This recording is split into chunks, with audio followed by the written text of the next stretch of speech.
Pathology का last part haematology की recording करनी है अपन को। इसके लिए मैं प्रीति मैम के जो पैथो माइक्रो वाले जो नोट्स हैं ना, उनको मेन नहीं कर रहा हूँ, मतलब मेन बेस उनका नहीं हो रहा, क्योंकि इसके कॉन्सेप्ट थोड़े से वीक हैं, इसलिए रैपिड रिवीजन से देखेंगे इसको अपन। तो स्टार्ट करते हैं।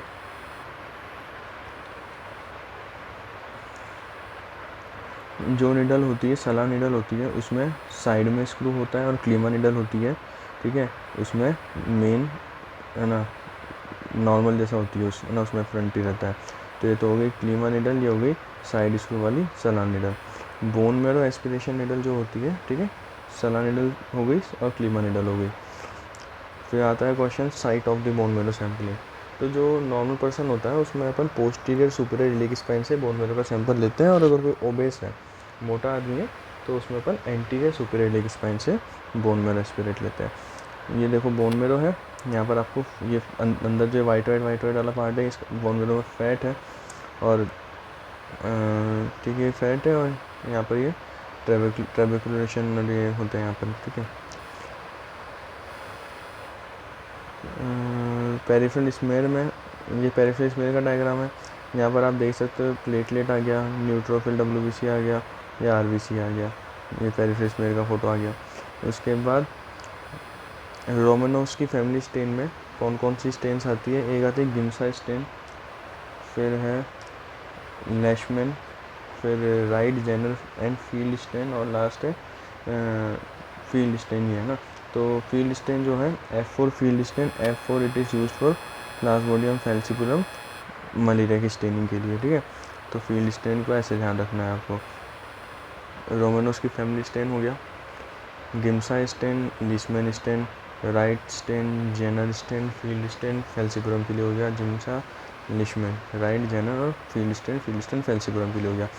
आरबीसी में सबसे पहले प्रो नॉर्मोब्लास्ट है, देन अर्ली नॉर्मोब्लास्ट है, फिर इसके बाद इंटरमीडिएट, लेट, रेटिकुलोसाइट, एरिथ्रोसाइट। तो जो प्रो नॉर्मोब्लास्ट है, ठीक है, वो तो बोन मेरो में ही है, ठीक है।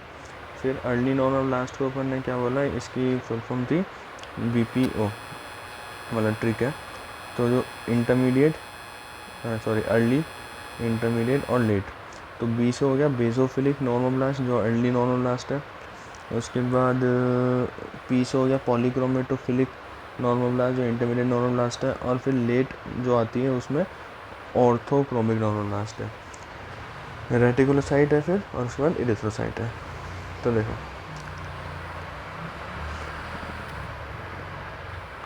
अपन को ध्यान क्या रखना है, ठीक है, ऑल्टरनेट में चलना होता है यहाँ पे।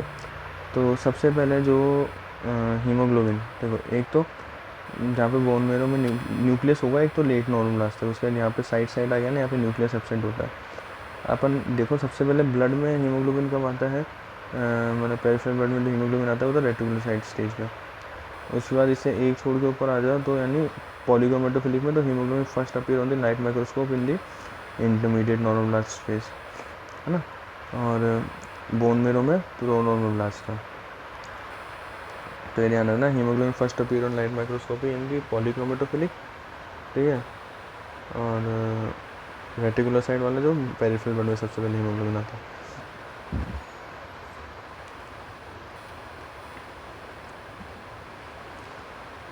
यहाँ देखो अब जो रेटिकुलोसाइट है, reticulocyte it is the reticulum of the RNA में सुपरावाइटल स्टेनिंग होती है। न्यू मिथिलीन ब्लू जो होती है ना, वो बेस्ट डाई होती है RNA स्टेनिंग के लिए।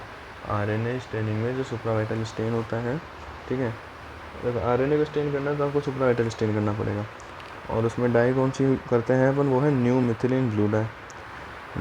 अब जो नॉर्मल रेटिक काउंट होता है वो होता है 0.5 to 2%, ठीक है। तो RNA में सुपरावाइटल स्टेनिंग होती है, new methylene blue dye use हो रही है, नॉर्मल रेटिक काउंट है 0.5 to 2%।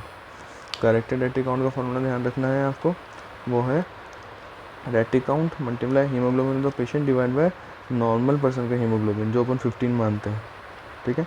तो इस तरीके से फॉर्मूले से अपन करेक्टेड रेटिक काउंट निकाल लेते हैं। अब RBC के इंडिसेस देखते हैं। RBC इंडिसेस में सबसे पहले होता है मीन कॉर्पस्कल वॉल्यूम, जो टोटल साइज़ होता है ना RBC का, मतलब कि भाई एक RBC का साइज़ कितना है। तो इसका रेंज जो होती है वो 80 से 100 फेंटोलीटर्स तक होती है MCV की रेंज, है ना। तो मीन कॉर्पस्कल वैल्यू MCV जो है ये साइज़ ऑफ द RBC बताती है, इसकी रेंज है 80 to 100 फेंटोलीटर। फिर MCH है, MCH और MCHC, ठीक है, ये हीमोग्लोबिन कंसंट्रेशन बताती है। देखो MCH जो है ना, एक तो हीमोग्लोबिन मेजर बता रही है, ठीक है, और ऐसे देखो इसमें H आ रहा है एंड और इसमें HC आ रहा है, तो ये सिर्फ और सिर्फ हीमोग्लोबिन के बारे में बताती है, पर ये HC है ना तो हीमोग्लोबिन कंसंट्रेशन के बारे में बताती है। तो इसकी रेंज है 27 से 32 और 33 से 37 तक। फिर आता है रेड सेल डिस्ट्रीब्यूशन विड्थ, जो 11.5 से 14.5 है। रेड सेल डिस्ट्रीब्यूशन विड्थ इतनी वेरिएशन जो होता है इसमें वेरिएशन बताती है एक्चुअली, है ना, रेड सेल के साइजेज़ में वेरिएशन कितना है। बेसिकली क्या होता है कि भाई आज आपने आयरन लिया, कल नहीं लिया, फिर 2 दिन वो बहुत ज़्यादा ले लिया, फिर कम लिया, ज़्यादा लिया, तो हर दिन लेते हो, हर दिन के हिसाब से साइज़ अलग अलग साइज़ की RBCs बन के निकल रही है, तो इसे कहते हैं डिस्ट्रीब्यूशन विड्थ, अलग अलग साइज़ की कितनी है आपके पास RBCs। फिर PCV हीमेटोक्राइट पैक्ड सेल वैल्यू जो है, जो कि 45% होता है, ठीक है। तो आप ये समझ गए ना MCV MCHC वगैरह। अब ये देखो, ये विंट्रोस ट्यूब है, इसमें आप है ना ऊपर तक पूरा भर देते हो ब्लड लेके, फिर वो सेडिमेंट हो जाता है ना, तो वो अपन वैल्यू लिख देते, तो PCV और ESR वही है। तो एक तो होता है विंट्रोस ट्यूब, छोटा नाम है, ठीक है, और 2 काम करती है, PCV और ESR दोनों को मेज़र करती है। पर जो वेस्टर्न जनरल पिपेट है, बड़ा नाम है पर वो काम छोटा करती है, सिर्फ वो ESR को मेज़र करती है, ठीक है। बड़ी लंबी ट्यूब है, लंबा नाम है, और सिर्फ ESR मेज़र करती है। छोटी ट्यूब है, छोटा नाम है, विंट्रो ट्यूब, पर PCV और ESR दोनों को मेज़र करती है। देखो माइक्रोसाइटिक हाइपोक्रोमिक एनीमिया के कॉजेज़ कौन कौन से, इसको शीतल या सीता बोल सकते हो। एक्चुअली ना जो सिड्रोब्लास्टिक एनीमिया ना, है ना, उसी के लेड एनीमिया, लेड पॉइजनिंग जो है सिड्रोब्लास्टिक एनीमिया के अंदर ही आता है, पर अलग से देखना, अलग से मानते कई लोग, तो वैसे अपन देख सकते हैं, कोई दिक्कत नहीं। सिड्रोब्लास्टिक एनीमिया हो गया, थैलेसीमिया है, आयरन डिफिशिएंसी एनीमिया है, एनीमिया ऑफ क्रोनिक डिजीज और लेड पॉइजनिंग है। अब लेड पॉइजनिंग मैंने अभी बता दिया, lead poisoning is basically a type of sideroblastic anaemia, आगे अपन देखेंगे कैसे होता है। और सबसे मोस्ट कॉमन कॉज जो आयरन डेफिशिएंसी वाला, मतलब एनीमिया का सबसे ज़्यादा मोस्ट कॉमन कॉज इंडिया में, और इंडिया में की बात करते हैं अभी, तो इंडिया में मोस्ट कॉमन कॉज है वो है आयरन डेफिशिएंसी एनीमिया, ठीक है। अब देखो आयरन का मेटाबॉलिज्म कैसे होता है। पहली चीज़ तो, ठीक है, आयरन अपन खाते हैं ना जो, वो होता है Fe3+ फॉर्म में, Fe+3 फॉर्म में, ठीक है। अब ये आपने खाया, खाकर ये आयरन पहुंचता है आपके ड्यूडेनम में, ड्यूडेनम में पहुंचता है ये, तो ड्यूडेनम में है ना, ये ड्यूडेनम का सेल है। अब इस सेल के अंदर है ना ट्राइवेलेंट कैटायंस जाने का कोई सिस्टम होता ही नहीं एक्चुअली, तो इसको है ना अपन इसलिए साइटोक्रोम बी रिडक्टेज से इसको Fe2+ में कन्वर्ट करते हैं। फिर ये डाइवेलेंट मेटल ट्रांसपोर्टर से अंदर आता है, और फिर ये Fe2+ अंदर आके फेरोपोर्टिन से ये फिर अंदर ब्लड में जाता है, और फेरोपोर्टिन से ब्लड में जाने के बाद यहाँ पर अपना हिप्सेडिन और सेरोप्लाज्मिक केमिकल्स होते हैं, मतलब बायोएंजाइम्स होते हैं, जो इसको Fe2+ को वापस Fe3+ में कन्वर्ट कर देते हैं, और ये बोन मेरो में चला जाता है। तो अपन को काम किस चीज़ से, ये एक्चुअली Fe3+ ही काम है, पर Fe2+ में कन्वर्ट अपन ने क्यों करा यहाँ पर इसको साइटोक्रोम बी रिडक्टेज से, ताकि वो सेल्स के थ्रू ब्लड में चला जाए ना, क्योंकि ट्राइवेलेंट कैटायंस नहीं जा सकते हैं ना। फिर नेक्स्ट स्टेप क्या होता है, डाइवेलेंट मेटल ट्रांसपोर्टर 1, ठीक है, इसमें 2 वैलेंसीज पास हो सकती है, यही हो गया, ठीक है, और बाद में बोन मेरो में पहुंच जाता है, वहाँ पर हेप्सिडिन और सेरुलोप्लाज्मिन है। अब है ना, इधर देखो एक चीज़, ये फेरोपोर्टिन मैंने बताया, इसका काम क्या है कि ये ना जो Fe2+ था ना सेल के अंदर था, उसको बाहर ले जाएगा, और बाद में वो कन्वर्ट होकर Fe3+ में कन्वर्ट हो रहा है। अब यहाँ पर एक होता है हेप्सिडिन नाम की चीज़ होती है, ठीक है, जो इसको ब्लॉक कर देता है। हेप्सिडिन लीवर से आता है, जो इसको ब्लॉक करके आयरन के एब्जॉर्प्शन और मेटाबॉलिज्म पर कंट्रोल रखता है। तो देखो उसके बारे में बात करेंगे अभी आगे, है ना। तो हेप्सिडिन क्या है कि भाई लीवर से आता है, आयरन के एब्जॉर्प्शन मेटाबॉलिज्म पे कंट्रोल रखता है, ठीक है, और उसके रिलीज़ पे भी कंट्रोल रखता है। रिलीज़ पे कंट्रोल कैसे रखता है, फेरेटिन को पकड़ के, और एब्जॉर्प्शन पे कंट्रोल कैसे रखता है, जो फेरोपोर्टिन है उसको पकड़ के। देखो लिखूँगा ना तो ज़्यादा अच्छे से समझ में आएगा। हेप्सिडिन, ये एक तो फेरेटिन को इनिबिट करके, ठीक है, एक तो आयरन जितना है उस अपने पास उसको यूज़ नहीं करने देगा, और फेरोपोर्टिन उसको इनहिबिट करेगा, तो उससे क्या होगा कि जो आयरन आप खा रहे हो वो भी एब्जॉर्ब नहीं हो पाएगा।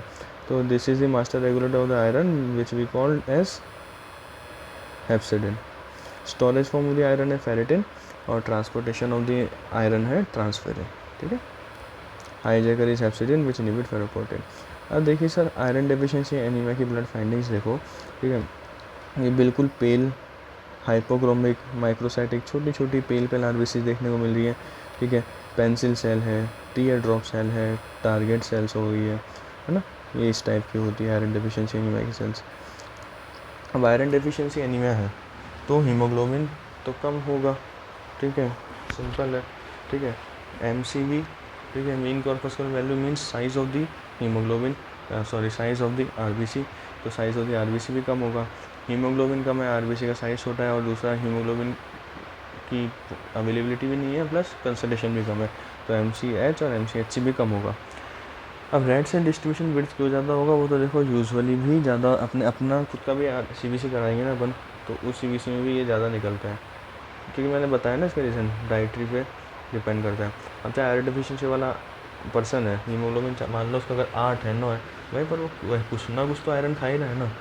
ऐसा तो नहीं कि ठीक है बिल्कुल आयरन को चुन चुन के निकाल के खा रहा है, वो कुछ तो खा ही रहा है, जिस वजह से RDW उसका रेज्ड होता है। क्या अब देखो, माइक्रोसाइटिक हाइपोक्रोमिक एनीमिया में जो वेरिएशन इन दिस साइज होता है उसे कहते हैं एनआइसोसाइटोसिस। ठीक है, iso always been related about the shape, sorry about the size. ठीक है, कितना मोटा है कितना पतला है, आइसोमर्स। ठीक है, तो anisocytosis the variation of the size and variation of the shape is the poikilocytosis. Poikilocytosis variation in the shape, जैसे कि यहाँ पर ये पेंसिल सेल्स है। ओके, तो variation in the shape is poikilocytosis, pencil cell है ये, P से P याद रख लेना आप इसको। फिर most definitive and specific test की बात करते हैं। आयरन डेफिशिएंसी नहीं है किसी को, CBC VBC ये तो सब चल ठीक है, अपन आए दिन करते रहते हैं, पर अगर मैं बोलूँ कि सबसे स्पेसिफिक टेस्ट है कि वो निकल गया तो आपको पेशेंट की शक्ल भी देखने की ज़रूरत नहीं है ना। तो most definitive and specific test जो आयरन डेफिशिएंसी एनीमिया के लिए करते हैं, आप बोन मेरो का एस्पिरेट लो, उसकी बायोप्सी करो, उस पर पल्स पर्शियन ब्लू स्टेन डालो और उस पर डायरेक्ट हीमोग्लोबिन चेक कर लो। ठीक है, पर प्रैक्टिकली क्या है, पॉसिबल है नहीं पॉसिबल है, हर बंदे की बोन मेरो की बायोप्सी नहीं कर सकते ना अपन। ठीक है, इसलिए तो यहाँ आयरन डेफिशिएंसी एनीमिया कंप्लीट होता है। नेक्स्ट अपन बात करते हैं anaemia of the chronic disease की। ये ID हो गया,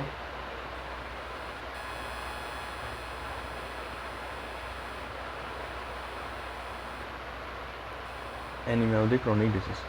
अब anaemia of the chronic disease में क्या है कि ये वो एनीमिया है जो कोई भी क्रॉनिक कंडीशन है, कोई भी क्रॉनिक डिसीज़ चल रही होती है ना पेशेंट की बॉडी में, तो उसकी वजह से होता है। जैसे कि रूमेटिक आर्थराइटिस एक बहुत कॉमन एग्जांपल है जो अपने एग्जाम्स में आता रहता है।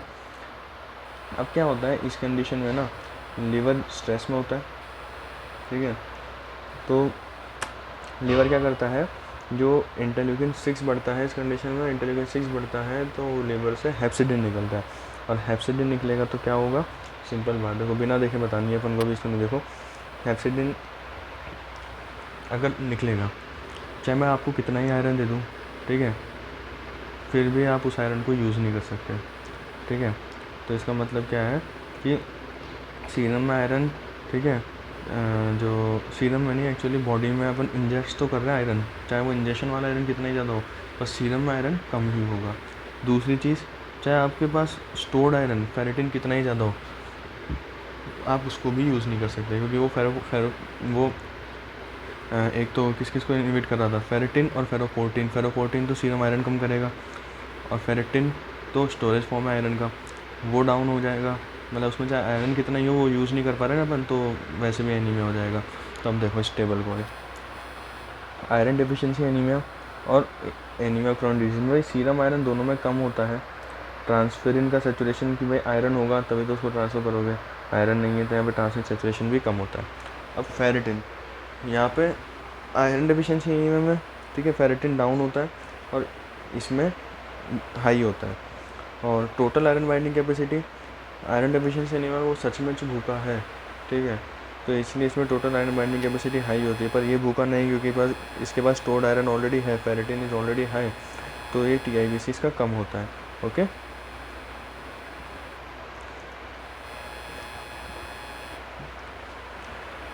If ferritin is high it is the case of anemia of coronary disease, and if ferritin is low it is the case of the iron deficiency anemia. if TIBC तो नाम में ही है उसके, देखो TIBC, ठीक है, top in iron deficiency anaemia, bottom means down in chronic anaemia. Treatment क्या रहेगा, जो मेन अंडरलाइन कॉज है, ठीक है, जो डिजीज़ है क्रॉनिक, उसको ठीक करो। नेक्स्ट आता है सिड्रोब्लास्टिक एनीमिया। सिड्रोब्लास्टिक एनीमिया में क्या होता है कि आयरन जो है ना, ठीक है, सिड्रोब्लास्टिक एनीमिया में एक्चुअली होता क्या है ना कि जब अपन देखो तो क्या था कि आयरन मिसिंग था अभी तक जो अपन ने पढ़ा, ठीक है, या जो है उसको यूज़ नहीं कर पा रहे। यहाँ पर आयरन है आपके पास आराम से। देखो सिड्रोब्लास्टिक एनीमिया में अभी तक की अपनी अंडरस्टैंडिंग जो थी इस कॉन्सेप्ट को समझे ना, ये था कि आयरन बहुत ज़्यादा है, ठीक है। तो इसमें सच बात है कि आयरन ज़्यादा है, पर एक्चुअली इशू ये नहीं कि आयरन ज़्यादा है, बट इशू ये है कि हीमोग्लोबिन वगैरह बनाने के लिए जो भी प्रोसेसेस होती है उनके लिए आपको आयरन के साथ में पोर्फायरिन की ज़रूरत होती है, ठीक है। तो आयरन के साथ में पोर्फायरिन की ज़रूरत होती है। पहले तो अपन केसेस में पढ़े जिनमें आयरन नहीं है, पर अब ये जो केस है इसमें अपने पास ये पोर्फायरिन नहीं है, तो इस वजह से जो आयरन होते हुए भी ना अपन काम में नहीं ले पा रहे। वापस देखो, sideroblastic anaemia is not due to the iron but it is due to the problem in the porphyrin because it is missing. तो अब क्या होगा, ठीक है, हीमोग्लोबिन बनाने के लिए अपन को आयरन पोर्फायरिन दोनों की ज़रूरत थी, अपने पास पोर्फायरिन नहीं है तो हीमोग्लोबिन नहीं बन पाएगा, आयरन घूमता रहेगा बॉडी में।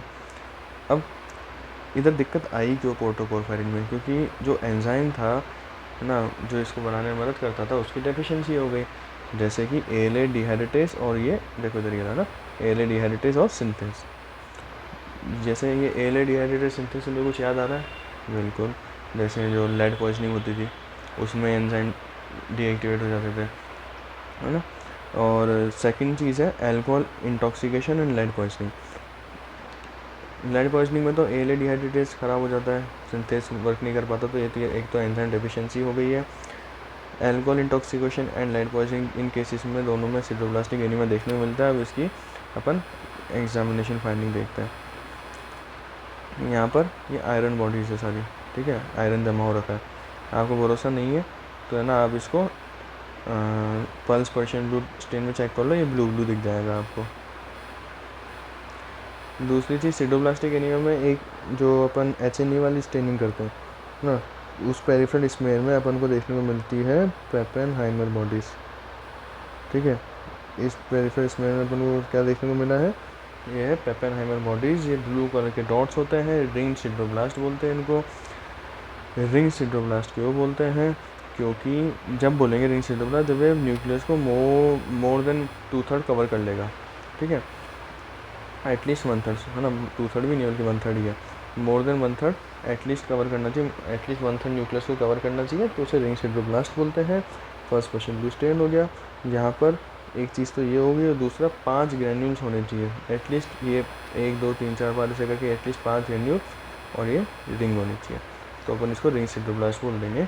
पेपेनहाइमर बॉडीज़ किस चीज़ की फाइंडिंग है, पेपेनहाइमर बॉडीज़ ये सिड्रोब्लास्टिक एनीमिया में मिलती है, ठीक है। हाँ तो कोई दिक्कत, ठीक है। अब आगे देखो,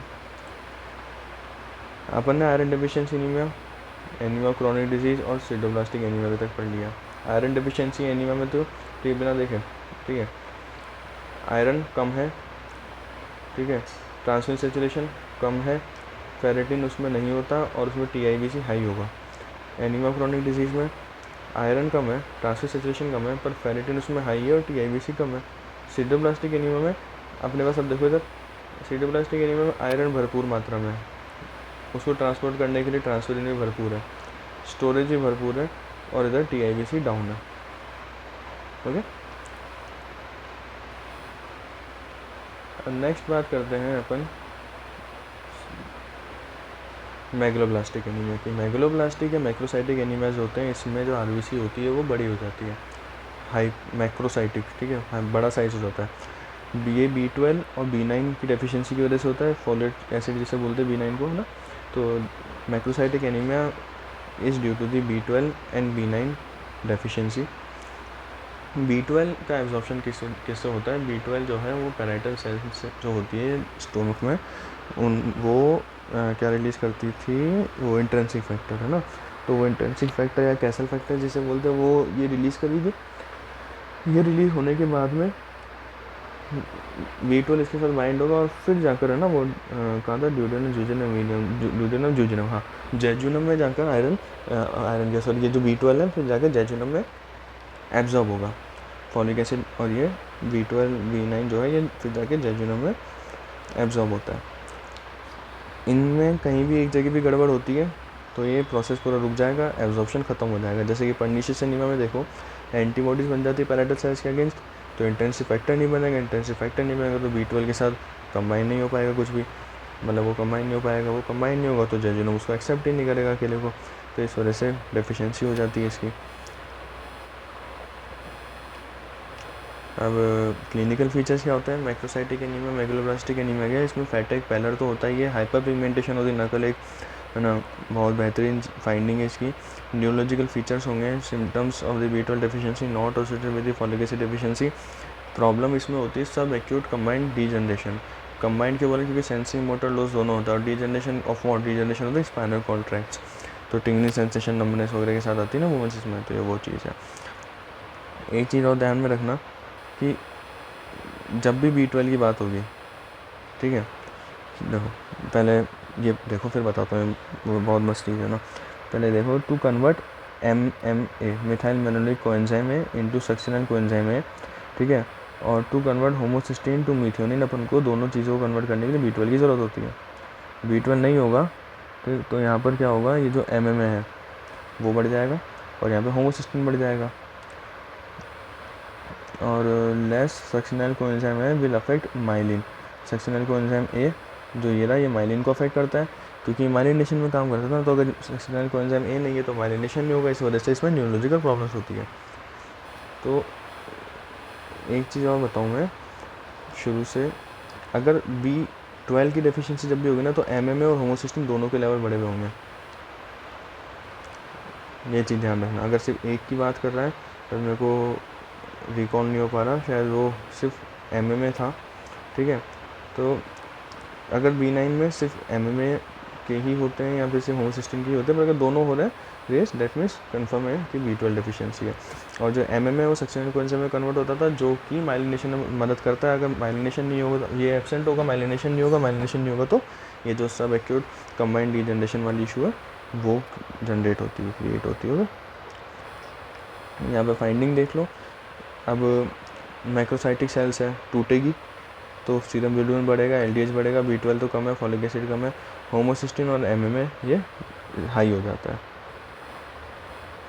एंटी इंट्रिंसिक फैक्टर एंटीबॉडीज अगर पर्नीशियस एनीमिया है तो मिलेगी। फिगलू टेस्ट होता है जो फॉलिक एसिड टेस्ट होता है यूरिन सैंपल में, ठीक है, तो ये फॉलिक एसिड की डेफिशिएंसी के लिए होता है फिगलू टेस्ट। और शिलिंग टेस्ट ये B12 डेफिशिएंसी के लिए होता है। अब Schilling test is not a diagnostic test of megaloblastic anaemia, ठीक है, it's done just to know the cause of the megaloblastic anaemia, कि भाई B9 है, B12 है ना, तो इसलिए होता है Schilling test. It's not diagnostic, it's just to know about the cause of the megaloblastic anaemia. अब देखिए, infection causing deficiency of the B12, कौन कौन से इन्फेक्शन से B12 की डेफिशिएंसी होती है?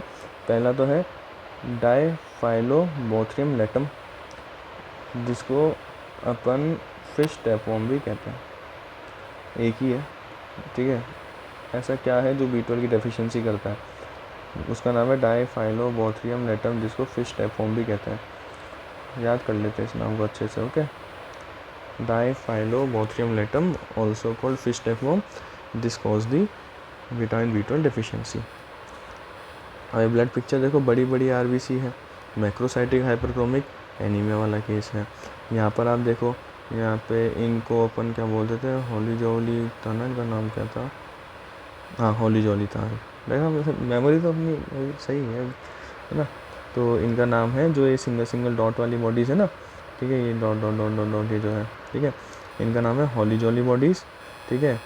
देखो आरबीसी में आप चेंजेस क्या देख रहे हो, तो मैक्रोसाइटिक एनीमिया है, ठीक है, मैक्रो ओवुलोसाइट है, होली जॉली बॉडीज़ मिलेगी। होली जॉली बॉडीज़ क्या है, ये डीएनए रिमेनेंट का होता है और ये सिंगल डॉट होते हैं, मेगालोब्लास्टिक एनीमिया में मिलते हैं। और दूसरा होली जॉली बॉडीज़ एक तो मेगालोब्लास्टिक एनीमिया में मिलती है और दूसरी पोस्ट स्प्लेनेक्टोमी में भी देखने को मिलती है आपको होली जॉली बॉडीज़।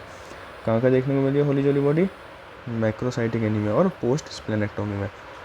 फिर ये रिंग क्या है, ये कैबॉट रिंग है या रिंग ऑफ 8 बोलते हैं, फिगर ऑफ 8 अपीयरेंस। ये आर्जिनिन रिच माइटोटिक स्पिंडल होता है और आर्जिनिन रिच एक और क्या चीज़ थी, और न्यूट्रोफिल एक्स्ट्रा सेलुलर ट्रैप्स थे, ठीक है। अब डब्ल्यूबीसी में या तो है ना, अगर आपको कोई भी एक न्यूट्रोफिल में ना 6 या 6 से ज़्यादा लोब मिल जाए ना, तो आप कंफर्म कर सकते हो, या फिर 5% से ज़्यादा न्यूट्रोफिल जो है उनमें 5 या 5 से ज़्यादा लोब मिल जाए, तो आप इसको कंफर्म कर सकते हो कि हाइपर सेगमेंटेड न्यूट्रोफिल है ना। अब नेक्स्ट टॉपिक है हीमोलाइटिक एनीमियास, ठीक है। अब देखो हीमोलाइटिक एनीमिया में आरबीसी ब्रेकडाउन होगा। आरबीसी ब्रेकडाउन इंट्रावेस्कुलर हो सकता है, एक्स्ट्रा वेस्कुलर हो सकता है। एक्स्ट्रा वेस्कुलर स्प्लीन और लीवर में होता है ना। अब जो आरबीसी की मेम्ब्रेन है उसमें आरबीसी की मेम्ब्रेन पर एक तो मॉलिक्यूल होता है एनकायरिन, एक होता है स्पेक्ट्रिन, ये सब मैंने इसकी मेम्ब्रेन को स्टेबलाइज करते हैं। तो अभी देखते हैं ये अपन एक एक करके किसमें क्या दिक्कत होती है। अब देखते हैं मेम्ब्रेन डिफेक्ट्स के बारे में।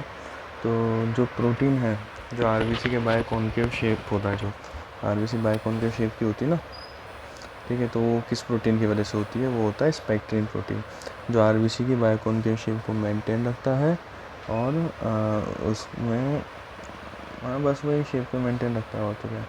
और फिर मोस्ट कॉमन म्यूटेशन जो हेरिडिटी स्पेरोसाइटोसिस में देखने को मिलता है ना, वो है एनकायरिन म्यूटेशन इन ऑटोसोमल डोमिनेंट। और स्पेक्ट्रिन म्यूटेशन अगर होता है तो वो हेरिडिटी स्पेरोसाइटोसिस में स्पेक्ट्रिन म्यूटेशन होता है तो वो ऑटोसोमल रिसेसिव केस निकलेगा। मोस्ट अबंडेंट प्रोटीन है ग्लाइकोफोरिन ए, और वो प्रोटीन जो कभी भी म्यूटेटेड नहीं होगा हेरिडिटी स्पेरोसाइटोसिस में, वो भी ग्लाइकोफोरिन ए होता है। और बेंटली डिफेक्ट ये पिंसर सेल्स होती है, pincer cells are seen with Bentley defect, ठीक है, pincer cells are seen with Bentley defect. तो अब देखो मेन चीज़, आरबीसी का बायकॉन्केव शेप किस वजह से होता है, स्पेक्ट्रिन प्रोटीन की वजह से होता है। मोस्ट कॉमन म्यूटेशन जो हेरिडिटी स्पेरोसाइटोसिस में देखने को मिलता है वो होता है एनकायरिन, और ये ऑटोसोमल डोमिनेंट होता है। इसके बाद स्पेक्ट्रिन म्यूटेशन अगर ऑटोसोमल रिसेसिव है तो वो उल्टा हो गया, देखो यार, हेरिडिटी स्पेरोसाइटोसिस है, इसमें अगर एनकायरिन म्यूटेशन है तो ऑटोसोमल डोमिनेंट होगा, अगर इसमें स्पेक्ट्रिन म्यूटेशन है तो ऑटोसोमल रिसेसिव होगा। एक्चुअली बोलने में ज़्यादा टेढ़ा हो गया जितना बताने में सिंपल था ना। फिर देखो सबसे इंपॉर्टेंट प्रोटीन ग्लाइकोफोरिन ए है, और ग्लाइकोफोरिन ए ही हेरिडिटी स्पेरोसाइटिस में कभी भी म्यूटेटेड नहीं होता है। अब देखते हैं हेरिडिटी स्पेरोसाइटिस एक्चुअली में है क्या। ये डिफेक्ट है एनकायरिन का, स्पेक्ट्रिन ऑटोसोमल रिसेसिव होगा, म्यूटेशन कभी भी नहीं होता, वो है ग्लाइकोफोरिन ए। इसके अंदर एक्स्ट्रा वेस्कुलर हीमोलाइसिस होता है, ठीक है। कैसा हीमोलाइसिस होता है, हेरिडिटी स्पेरोसाइटिस में एक्स्ट्रा वेस्कुलर हीमोलाइसिस होता है, आउटसाइड दी ब्लड वेसल्स होगा, स्प्लीन और लीवर में होता है। आरबीसी ब्रेकडाउन होगा, वहाँ पे जॉन्डिस होगा, स्प्लेनोमेगाली होगा, गॉल स्टोन्स बन सकते हैं। रेटिकुलोसाइट काउंट जो है वो बढ़ेगा क्योंकि सेल्स कम होती जा रही है, वो बढ़ाने की कोशिश करेगा। एमसीवी बढ़ेगा, हीमोग्लोबिन कंसनट्रेशन, एमसीवी डिक्रीज़ होगा, सॉरी, ठीक है, साइज़ डिक्रीज़ होगा, कंसनट्रेशन जो है वो बढ़ता है, ये साइज़ डिक्रीज़ होगा, कंसनट्रेशन बढ़ेगा, आरडीडब्ल्यू बढ़ेगा। एप्लास्टिक क्राइसिस क्या होता है, देखो एप्लास्टिक क्राइसिस में आरबीसीज तो होती नहीं है, सिर्फ डब्ल्यूबीसीज वर्किंग में होती है। एप्लास्टिक क्राइसिस देखने को मिलता है पारोवायरस B19 के इन्फेक्शन की वजह से, तो ये एप्लास्टिक क्राइसिस के साथ भी एसोसिएट हो सकता है। और देखो पारोवायरस B19 की बात चल रही है तो मैं उसमें एक चीज़ बता देता हूँ कि इस इन्फेक्शन में ना या तो बॉडी या तो बिल्कुल एप्लास्टिक क्राइसिस में चली जाएगी कि ना उसने बिल्कुल सेल्स बनाना बंद कर दिया, आरबीसी नहीं बन रही है, कोई सारे फंक्शनिंग ऑफ हो गए, या फिर है ना वो एक्सेसिव प्रोडक्शन करने लग जाती है। ओके, तो जब इसके बारे में देखेंगे आगे तो बताऊंगा, और अभी के लिए इतना ही। अब हेरिडिटी स्पेरोसाइटिस का स्क्रीनिंग टेस्ट है, उसका नाम होता है ऑस्मोटिक फ्रेजिलिटी टेस्ट, ठीक है। और जो ये टेस्ट में अपन क्या देखते हैं कि सेल्स बहुत ज़्यादा वीक होती है तो इनकी फ्रेजिलिटी ज़्यादा होती है। डेट मीन्स वी कॉल कि ऑस्मोटिक फ्रेजिलिटी टेस्ट में इसकी हाई वैल्यू होती है, तो ये जल्दी टूट जाती है। ट्रीटमेंट में इसमें स्प्लीन को रिमूव करो, डेट्स ऑल। यहाँ देख लो ये, ठीक है, हो गया। Small RBCs no pallor covered with haemoglobin, lots of water loss हो जाता है, जिस वजह से हीमोग्लोबिन कंसंट्रेशन बढ़ता रहता है, इसलिए तो MCHC इसमें बढ़ा हुआ है। ये ग्राफ देखो, इस साइड यानी राइट साइड में हेरिडिटी स्फेरोसाइटिस में ये वाली सेल जल्दी टूट रही है, और ये जो थैलेसीमिया की सेल्स है ये लेट टूटेगी ना, ये लेफ्ट साइड में है।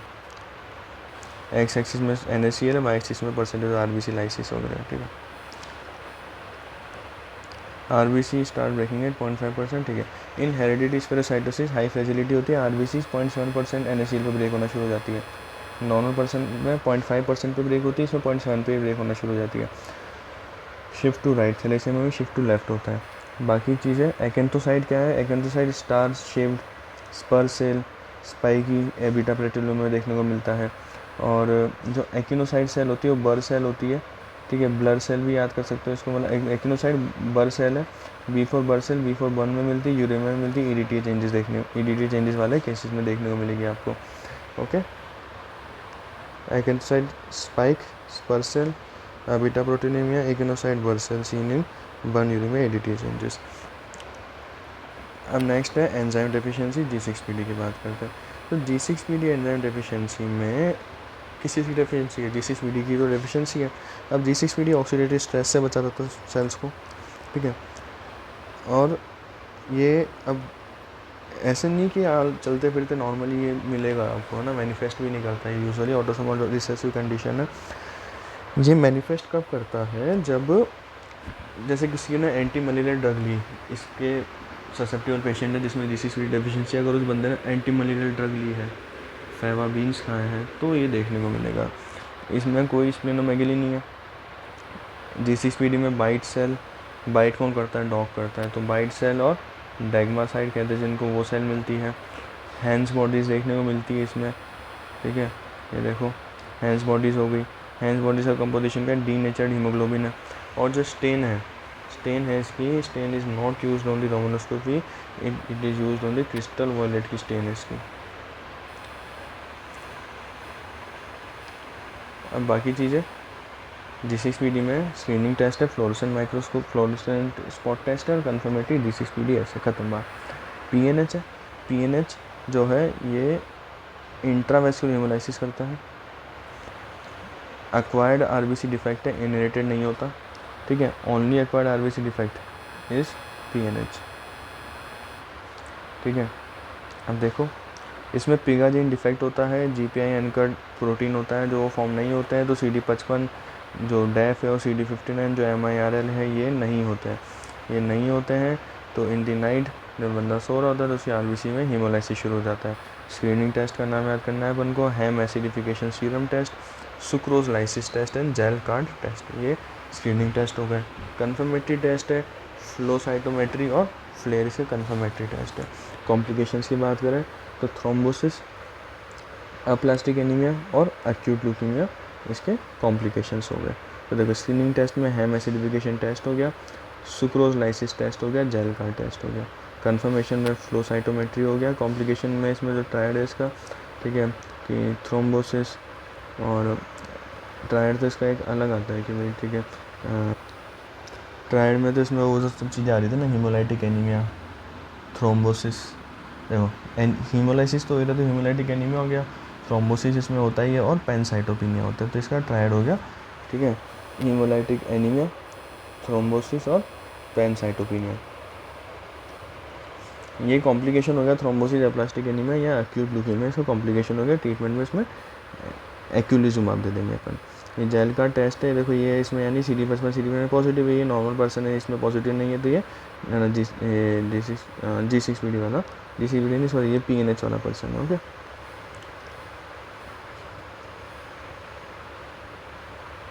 ये वही सब चीज़ें हैं ना, flare test, flow cytometry, PNH की लोरी थी। अब देखो हीमोग्लोबिनोपैथीज, हीमोग्लोबिनोपैथीज में सिकल सेल एनीमिया है अपने पास और थैलेसीमिया है।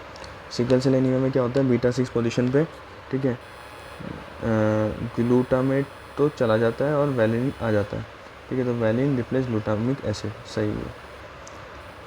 अब यहाँ पर आपको सिकल सेल्स मिलेगी, इधर मिलती है ड्रेपेनोसाइट्स, ठीक है। सिकल जो ये देखो अभी ये ड्रॉप जैसा दिख रहा है ना ये, तो इसलिए इसको ड्रेपेनोसाइट्स बोल सकते हैं अपन, ठीक है। ये एक दूसरे से स्टिक हो जाती है, थ्रोम्बोसिस वगैरह कर सकती है, तो इसमें ऑटोस्प्लेनेक्टोमी वगैरह जैसी चीज़ें देखने को मिलती है। दूसरा, वर्टिब्रा में जाके ब्लॉकेज कर सकती है, फिश माउथ वर्टिब्रा होता है, स्कल में जाके क्रूकट अपीयरेंस देती है, और ये सिकल सेल में भी मिलती है क्रूकट अपीयरेंस, और थैलेसीमिया में मिलती है क्रूकट अपीयरेंस, दोनों चीज़ें आपको ध्यान रखनी है। Crewcut appearance in both sickle cell anaemia and thalassaemia. Peripheral smear में इसमें सिकल सेल्स है, ड्रेपेनोसाइट्स है। सिकलिंग टेस्ट की बात करें तो 2% sodium metabisulphite. Sickling test में क्या है, इसमें 2% sodium metabisulphite. Sickling test में 2% sodium metabisulphite. Sickling test में 2% सोडियम मेटा बाइसल्फाइड दो, सारी आरबीसी अपने अपने रंग दिखा देगी सारे के सारे। हीमोग्लोबिन इलेक्ट्रोफोरेसिस में हफ्सा वाला करते थे, और HPLC से गोल्ड स्टैंडर्ड टेस्ट है। ट्रीटमेंट इसमें हाइड्रोक्सी यूरिया देते जो फीटल हीमोग्लोबिन को बढ़ाता है, ठीक है। तो सिकलिंग टेस्ट याद करना, 2% sodium Meta bisulphide, HPLC gold standard, haemoglobin electrophoresis Hafsa वाला हो गया, ड्रेपेनोसाइट्स होती है इसमें, और ऑटोस्प्लेनेक्टोमी क्रूकट अपीयरेंस जो थैलेसीमिया और इसमें दोनों में देखने को मिली। हीमोग्लोबिन इलेक्ट्रोफोरेसिस में देखो यहाँ पर आप, ठीक है, ये फीटल हीमोग्लोबिन है, ठीक है, ये यहाँ पे एडल्ट और ये H1 है ना, ऐसे थोड़ा थैलेसीमिया। अब देखो अल्फ़ा और बीटा थैलेसीमिया दो अलग अलग चीज़ है। Alpha thalassaemia is something about the deletion, beta thalassaemia is about the mutation. तो अल्फ़ा थैलेसीमिया में जो एक 4 ए अपने पास होते हैं, अगर एक गायब है तो नॉर्मल पर्सन, कोई दिक्कत नहीं। 2 गायब है तो उसमें ट्रेट है, असिम्टोमेटिक। अगर 3 गायब है ना उसमें, तो यहाँ से अपन देखते हैं 3 गायब है ना उसमें, तो उसको HBH डिजीज़ बोलेंगे अपन। HBH बार्ट डिजीज, बार्ट तो चौथा है सॉरी, HBH डिजीज़ बोलेंगे। बीटा 4 टेट्रामर और गोल्फ बॉल इंक्लूजन मिलते हैं इस केस में आपको देखने को ना, ये रहे golf ball inclusion, HBH disease जब 3 डिलीशन है। और अगर सारे डिलीट हो गए तो उसे HB बार्ट डिजीज़ बोलते हैं, जिसमें फीटस यूट्रस में ही डाई हो जाता है, ठीक है। इंटरमिटेंट डेथ हो जाती है HB बार्ट डिजीज़ में, जिसमें चारों ही इसके अल्फा थैलेसीमिया वाले डिलीशन हो जाते हैं। एक बचा हुआ है, 3 डिलीटेड एक बचा हुआ है, तो गोल्फ बॉल इंक्लूजन वगैरह वो फिर भी चल जाता है काम। बीटा थैलेसीमिया की बात करें, इसमें बीटा जीन म्यूटेशन है, मोस्ट कॉमन इन इंडिया यही होता है। इसमें स्प्लाइसिंग म्यूटेशन होता है, और फ्रेमशिप म्यूटेशन देखें तो +8, 9, +41, 42 कुछ है। Only deletion possible in beta thalassaemia is 619 BP deletion. Beta thalassaemia में अगर कोई डिलीशन हो सकता है तो वो सिर्फ हो सकता है किसका, 619 BP का डिलीशन हो सकता है। अब देखो IDA वैसे बीटा थैलेसीमिया को अपन डिफ्रेंशिएट करें तो एक तो होता है मेंजर इंडेक्स, ठीक है। तो इसमें क्या MCV/RBC पर लैख के हिसाब से अपन डिवाइड करेंगे। अगर 13 से कम है तो थैलेसीमिया होता है, 13 से ज़्यादा है तो थैलेसीमिया माइनर होता है, 13 से ज़्यादा तो IDA होगा। दूसरा, रेड सेल डिस्ट्रीब्यूशन विड्थ जो है वो IDA में एलिवेटेड होती है। HbA1c मोर देन 3.5% है, HbA1c नहीं, HbA2 है ना, अगर मोर देन 3.5% है तो थैलेसीमिया कंफर्म हो ही जाता है। नेस्टर टेस्ट में थैलेसीमिया की सेल्स है ना ब्रेक डाउन नहीं होती, तो उसमें लाइन नहीं दिखती है अपन को, चाहे कितना ही वेट कर लो। थैलेसीमिया सेल्स टफ होती है, ब्रेक नहीं होती। नेस्टो सेल में जो लाइन है वो नहीं दिखती। समझे लाइन का मतलब इसमें क्या होता है, जो टेस्ट ट्यूब है ना आप उसके पीछे लाइन लगा देते हैं। नॉर्मल सेल RBC हेमोलाइसिस होती है, थोड़े टाइम बाद लाइन दिखने लग जाती है, पर ये RBC टूटती नहीं है, तो है ना वो वहीं रहेगी तो लाइन नहीं दिखती है ना। फिर ऑटो इम्यून हीमोलाइटिक एनीमिया, देखो इसमें टेबल एंड में डायरेक्ट अपन देख लेंगे ना, अभी वापस आगे पीछे जाने का मन नहीं मेरा। अभी तो ये देखो कि अपन ने जो एक तो PNH की बात करी वो IVH है, इंटरवेस्कुलर हीमोलाइसिस होता है उसमें, और जो अपन ने ये अभी PCS वाली बात करी, ठीक है, पैराक्सोमा कॉल्ड हीमोग्लोबिनिया जिससे बोलते हैं, ठीक है। इन केसेस में तो IVH चलता है, और बाकी हेरिडिटरी सिकल सेल थैलेसीमिया में इनमें एक्स्ट्रावेस्कुलर हीमोलाइसिस होता है। G6PD दोनों शो करता है, ओके, G6PD दोनों शो करता है, ठीक है। अब नेक्स्ट चैप्टर है WBC, ये देख लो, ये न्यूट्रोफिल है, ये लिम्फोसाइट है, ये यहाँ पर मोनोसाइट है, ये यूजनोफिल है, बेजोफिल आ गई, ठीक है। न्यूट्रोफिल में 3 से 5 लोग होते हैं, मोनोसाइट किडनी शेप है, यूजनोफिल ऑरेंज ग्रैन्यूल होते हैं, देखो ऑरेंज ग्रैन्यूल मोनोसाइट हो गया। यूजनोफिल में ऑरेंज ग्रैन्यूल, मोनोसाइट तो किडनी शेप हो गया। बेसोफिल में ब्लैक ब्लू ब्रिक्स टाइप होता है। ओके, स्पेशल स्टेन कौन सा है बेसोफिल का? बी से बेसोफिल, बी से टोलेडियन ब्लू। स्पेशल स्टेन जो है बेसोफिल में मास्ट सेल होती है, उनके लिए दोनों के लिए toluidine blue is the special stand.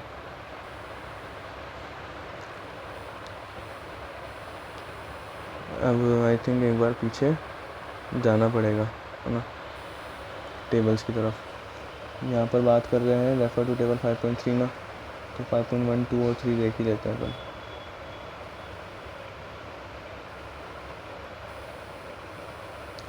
देखो 5.1 में कुछ नहीं है, थैलेसीमिया मेजर, इंटरमीडिएट और माइनर का डिफ्रेंशिएट करा हुआ है इन्होंने। थैलेसीमिया मेजर, देखो थैलेसीमिया मेजर जो होता है यहाँ पे बीटा चेन जो प्रोडक्शन होता है वो कूली एनीमिया ट्रांसफ्यूजन डिपेंडेंट होता है बच्चा इसमें पूरा, तो उसको ट्रांसफ्यूजन रेगुलर चाहिए होता है। बच्चे में पैलर जॉन्डिस प्लेनोमेगेली होगा, हीमोग्लोबिन 3 से 5 होगा, आयरन प्रोफाइल उसकी बड़ी भी होगी। फीटल हीमोग्लोबिन अपन बढ़ाने की कोशिश कर ही रहे हैं, मोर देन 90% मतलब बढ़ा हुआ होता ही एक्चुअली।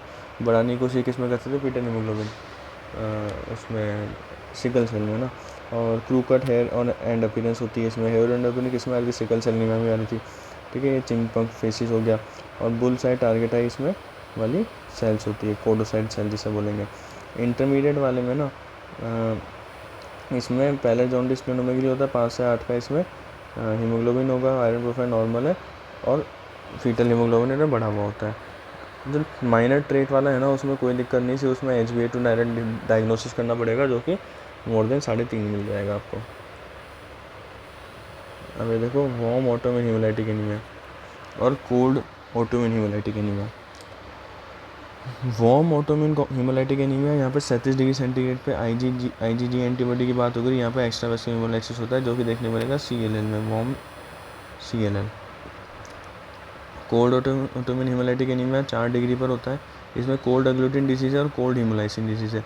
अब हीमोलाइसिन की बात हो रही है तो इधर एक गद्दार होता है IgG गर्म वाली न्यू एंटीबॉडी से, वो इधर भी आ जाती है। तो कोल्ड हीमोलाइसिन में IgG एंटीबॉडी है 4 डिग्री पे, डोनर लैंडस्टेनर एंटीबॉडी बनाती है और यहाँ पे हीमोलाइसिस करती है।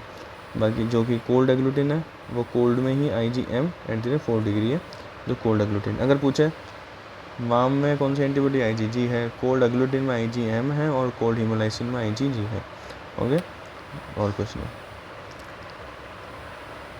अब यहाँ से अपन ये ALL का ही है बस, ठीक है। तो ये ALL की बात करते हैं। तो देखो पहली चीज़ तो एक्यूट और क्रोनिक दो टाइप के ल्यूकेमिया है। एक है acute lymphoblastic leukaemia, acute myeloblastic leukaemia, CML है और CLL है। अब यहाँ पर जो एक्यूट वाले हैं ना इनमें एक ही चीज़ बार बार रिपीट होती है, मतलब एक ही सेल है ना बार बार बन रही है, तो एक ही टाइप की लिम्फोसाइट जो सेल है वो मोर देन 20% मिलेगी, ठीक है।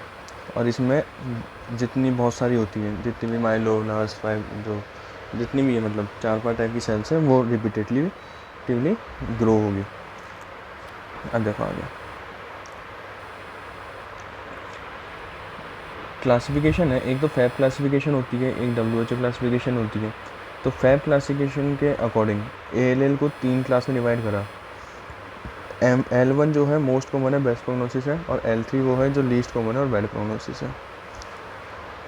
L3 least common bad prognosis है, उसमें वैक्यूलेशंस होते हैं क्योंकि लिपिड वाला जो है ना वो वॉश आउट हो जाता है, जैसे वाइट दिख रहा है ना ये वाला, ठीक है। ये वैक्यूलेशंस होते हैं वाइट, इसको ऑयल रेड से स्टेन करते हैं। तो fab classification L1, L2, L3, जिसमें L1 का अच्छा प्रोग्नोसिस, L3 का बैड प्रोग्नोसिस और उसमें वैक्यूलेशन मिलता है लिपिड्स के। WHO ने बोला मैं इसको सिर्फ B सेल और T सेल में डिवाइड करूँगा, ठीक है। और बैड प्रोग्नोसिस के बेस पे bad prognosis usually for mails होता है, इसमें सीनेस मीडियस्टन टेस्टिस में चला गया तो है, और टिश्यू इन्फेक्टेशन भी एक बैड प्रोग्नोसिस साइन है। और ये सब चीज़ें किस में मिल रही है? T सेल टाइप में मिल रही है अपन को ना। जेनेटिक्स देखें है ना, तो गुड प्रोग्नोसिस वाली कौन कौन सी चीज़ें होती है कि हाइपर डिप्लॉइडी मिल रही है मोर देन 2n, ठीक है। ट्राइसोमी मिल रही है 4, 7, 10, ट्रांसलोकेशन मिल रहा है 12, 21, तो ये सारी चीज़ें गुड प्रोग्नोसिस मतलब 3 वाली चीज़ें या 3 के रिलेटेड, जैसे more than 2 is equals to 3 hyperdiploidy, ठीक है। ट्राइसोमी 3 से ज़्यादा वाली 4, 7, 10। ट्रांसलोकेशन ये भी प्लस करेंगे तो 3, 3 आएगा ना, तो 12, 21 ट्रांसलोकेशन, ये सब का गुड प्रोग्नोसिस है। और ब्राइट प्रोग्नोसिस होगा ट्रांसलोकेशन 19, 9 और 22 यानी फिलाडेल्फिया वाले का, और हाइपोडिप्लॉइडी का बैड प्रोग्नोसिस होगा। ओके, और देखो वापस ऊपर आते हैं अपन।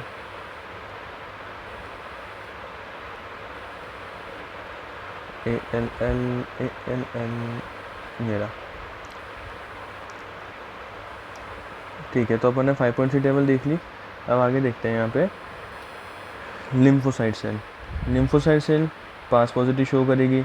T lymphocyte acid phosphatase positive होती है ना, और ये पास पॉजिटिव ब्लॉक पॉजिटिविटी शो कर रहा है ना। लिम्फोसाइट माइलोब्लास्ट में और रॉड्स होगी, और रॉड्स, ये जो रॉड्स है ना, ये और रॉड्स होती है माइलोब्लास्ट में देखने को मिलती है, माइलोपेरोक्सिडेज।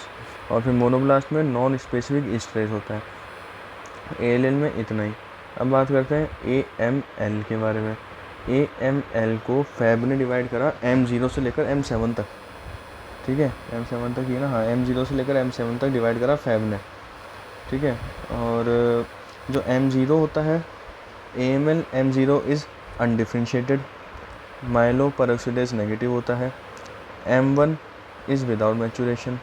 M2, ठीक है, मोस्ट कॉमन कितने अक्षर, 2 अक्षर, तो मोस्ट कॉमन M2 होता है विद मैचुरेशन।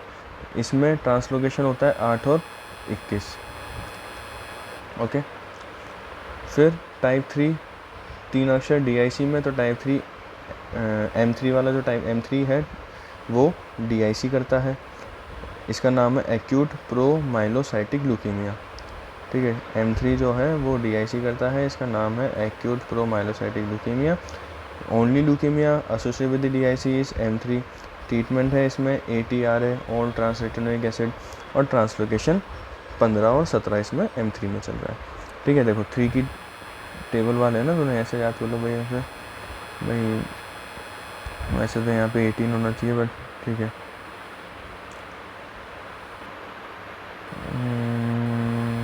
ठीक है, ऐसे याद करो 15, 17, 15 3 की टेबल वाला है ना ये। तो M3 में D15, 17, M2 में 8 और 21। फिर M4 में, ठीक है, 4 4 का 16 होता है, तो इसमें इन्वर्जन 16 होता है, ठीक है। टिश्यू इन्फिल्ट्रेशन होगा, गम्स में, स्किन में इन्फिल्ट्रेशन होगा, वो M4 का होता है। इसका पूरा नाम है माइलोमोनोसाइटिक ल्यूकीमिया। ऐसे देखो M4 यानी डबल चीज़ है ना, इसमें अपन ने इसका 4 का भी डबल करा, मतलब एक तरीके से स्क्वायर करा, तो इसमें माइलोमोनो 2 बार MM आ गया, तो माइलोमोनो ल्यूकीमिया हो गया। वो प्रोमाइलोसाइटिक था, अब ये नीचे माइलोमोनो हो गया। उसके बाद M5 है, वो भी टिश्यू इन्फिल्ट्रेशन करता है, इसका नाम है एक्यूट मोनोब्लास्टिक। अब यहाँ से 5 नंबर से ब्लास्ट चालू हो गया, ठीक है। ब्लास्ट में कितने अक्षर, 5 अक्षर, तो 5 से ब्लास्ट चालू हो गया, तो मोनोब्लास्टिक। 6 में प्योर इरिथ्रोइड ल्यूकीमिया आ गया, और 7 में एक्यूट मेगा कैरियोब्लास्टिक ल्यूकीमिया हो गया। सबसे बड़ा नाम सबसे एंड में एक्यूट मेगा मतलब सबसे बड़ा, सबसे एंड में एक्यूट मेगा कैरियोसाइटिक ल्यूकीमिया जो M7 है वो हो गया। लेस देन 3 ईयर एज में सबसे कॉमन होता है। देखो डाउन वालों में सबसे मोस्ट कॉमन तो ALL था, पर AML M7 जो है, ठीक है, वो लेस देन 3 ईयर वालों के लिए स्पेसिफिक पूछे तो उनमें होता है। अब देखो एक्यूट प्रोमाइलोसाइटिक ल्यूकीमिया, ये कौन सा वाला है, M3 है, DIC के साथ एसोसिएट होता है, PML ज़्यादा फ्यूजन होता है, ऑल ट्रांस रेटिनोइक एसिड देते हैं इसके लिए, ट्रांसलोकेशन 15 17 है इसमें ये फैगोट सेल देखने को मिलती है अपन को। फैगोट सेल ही था ना इसका नाम, एक बार देख लेते हैं। बिल्कुल सही बात है, इसमें फैगोट सेल बोलते हैं। एक्चुअली एक तो होती है वो और रोड होती है, अगर और रोड क्रिस क्रॉस वगैरह जमा हो रही है तो उसको फैगोट सेल बोलते हैं। ट्रीटमेंट अपन ने इसका देख ही लिया। AML की स्ट्रेंथ जो होती है वो एक तो लिम्फोसाइट पास पॉजिटिव होती है, MPO पॉजिटिव होती है, 2 एस्ट्रेस हो गए CAE और NSE, है ना। तो ये ध्यान रखना पड़ेगा टेबल को यहाँ से यहाँ तक पूरा। जो AML M0 है उसमें माइलोपेरोक्सिडेज एब्सेंट है, M1 में माइलोपेरोक्सिडेज और CAE प्रेजेंट होता है, M2 में माइलोपेरोक्सिडेज और CAE प्रेजेंट है। M4 उसमें हर चीज़ डबल है, इन्वर्जन 16। M4 जो है उसमें हर चीज़ डबल है। अपन ने क्या क्या चीज़ देखी उसमें डबल है, तो इन्वर्जन 16 है, माइलोमोनो 2 M आ गया उसमें। जो एस्ट्रेस है वो भी इसमें डबल है, ठीक है, 2 एस्ट्रेस हो गए इसके अंदर। M5 में NSE होता है, और M6 M7 का ध्यान नहीं रखना। अब बात करते हैं CLL के बारे में। CLL chronic lymphocytic leukaemia. Chronic lymphocytic leukaemia जो जेनेटिक्स है उसकी, उसमें डिलीशन होता है 13q क्रोमोसोम का, ठीक है। CLL में डिलीशन होता है 13q क्रोमोसोम का। ये एक ऐसा कैंसर होता है जो कभी भी रेडिएशन के साथ एसोसिएटेड नहीं होता है, ध्यान रखना। CLL is never associated with any type of the radiation. इसमें स्मज सेल मिलती है जो कि एक नॉन स्पेसिफिक फाइंडिंग है। क्राइटेरिया क्या है, ब्लड सैंपल में absolute lymphocyte sales more than 5000 होनी चाहिए, बोन मेरो में लिम्फोसाइट मोर देन 30% होनी चाहिए, फ्लो साइटोमेट्री में CD5, 23 और CD200 जो है ये सब पॉजिटिव होनी चाहिए। तो इसका क्राइटेरिया बहुत इंपॉर्टेंट है, इसको याद रखना पड़ेगा कि क्राइटेरिया क्या है इसमें। पहला जो लिम्फोसाइट सेल है वो 5000 से ज़्यादा होनी चाहिए, बोन मेरो में लिम्फोसाइट्स 30% ज़्यादा होनी चाहिए, फ्लो साइटोमेट्री में CD5, 23 और CD200 पॉजिटिव होना चाहिए। फिर जो स्मज सेल होती है इसमें वो नॉन स्पेसिफिक फाइंडिंग है और बहुत कंडीशंस में देख सकते हैं उनको अपन। एक इवान और रिचर्ड सिंड्रोम होता है। रिचर्ड सिंड्रोम तो क्या है कि एक छोटी चीज़ बड़ी चीज़ बन गई, यानी CLL है वो आगे जाके diffuse large cell B cell leukaemia में कन्वर्ट हो गया, या जो SLL है वो diffuse large cell B cell leukaemia में कन्वर्ट हो गया, वो तो रिचर्ड सिंड्रोम होता है। और इवान सिंड्रोम क्या है, इवान में autoimmune haemolytic syndrome CLL with ITP, ठीक है। ऑटोइम्यून हीमोलाइसिस हो रहा है CLL के साथ, इम्यून थ्रोम्बोसाइटोपेनिया है। तो ITP ऑटोइम्यून हीमोलाइसिस CLL ये सब है तो इवान सिंड्रोम होता है, ठीक है। और रिचर्ड सिंड्रोम में CLL DL VCL में कन्वर्ट हो गया तो एक वो होता है। क्राइटेरिया ध्यान रखना है अपन को। अभी तक CD मार्कर सिर्फ मैंने CLL में ही बोला है, CLL का रेडिएशन के साथ एसोसिएटेड नहीं है। इसमें जो जेनेटिक्स है इसकी वो है डिलीशन 13q, CD5, 23 और 200 में पॉजिटिविटी है। CML की बात करें, CML में क्या सीन है कि क्रॉनिक माइलोइड ल्यूकेमिया, इसके अंदर ट्रांसलोकेशन होता है नॉर बाई, जो फिलाडेल्फिया क्रोमोसोम में BCR ABL फ्यूजन होता है, वो इसका जेनेटिक्स है। उधर जेनेटिक्स क्या आता है वापस ध्यान देखना, 13q है ना, 13q है CLL में। जो CML है अब इसमें ट्रांसलोकेशन 922 है, BCR ABL फ्यूजन है, फिलाडेल्फिया क्रोमोसोम है, इसके अंदर टायरोसिन काइनेज इंक्रीज होता है। इसलिए जो अपन इसमें ट्रीटमेंट देते हैं वो टायरोसिन काइनेज इनहिबिटर देते हैं, जैसे कि इमाटिनिब हो गया। खास बात यह है कि इसका जो पेशेंट आएगा वो अपने को लेकर आए कि dragging sensation in the abdomen होगा उसको मेसोस्प्लेनोमेगाली की वजह से। फेजेज इसमें 3 फेजेज होते हैं, क्रॉनिक, एसिलेटेड और ब्लास्ट क्राइसिस। क्रॉनिक फेज में ब्लास्ट काउंट 10% से कम है, एसिलेटेड में 10 से 19% है, 20% ज़्यादा ब्लास्ट हो गया तो ब्लास्ट क्राइसिस हो गया, ठीक है। अब जो एसिलेटेड फेज है उसमें बेजोफिल मोर देन 20% होता है, ध्यान रखना। अगर बेजोफिल मोर देन 20% बोल रहा है और बाकी जो ब्लास्ट काउंट है वो 10 से 19 है, तब तो एसिलेटेड फेज है, उसको 20 को देख के डायरेक्ट आप है ना क्राइसिस में मत टिक कर देना, ठीक है। तो बेजोफिल मोर देन 20 है एसिलेटेड फेज में। टोटल ल्यूकोसाइट काउंट हाई होगा, प्लेटलेट आइदर हाई और लो हो सकते हैं, मेसोस्प्लेनोमेगाली अनरिस्पॉन्सिव होता है मतलब ट्रीटमेंट को।